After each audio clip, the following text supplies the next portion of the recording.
2 yil xizmatini qilib boshimga og'rish tushganda senga Xudo ko'rsatyapti degan gaplari. Ajoyib.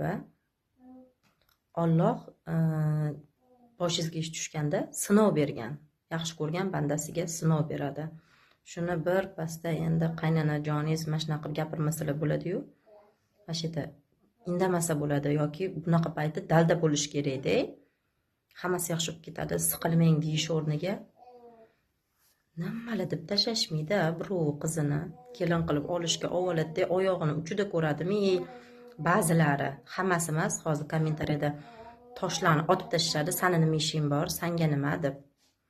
Shunaqa yuraveramiz, sanga nima, menga nima deb, keyin bittasini o'ldirib qo'ygan, yana bir narsalar bo'lgan, qaynonasini go'shidan mantiq yuborgan degan gaplar tarqab ketaveradi-da. Kitob o'qish kerak, qaynonalar ham bilimini oshirish kerak.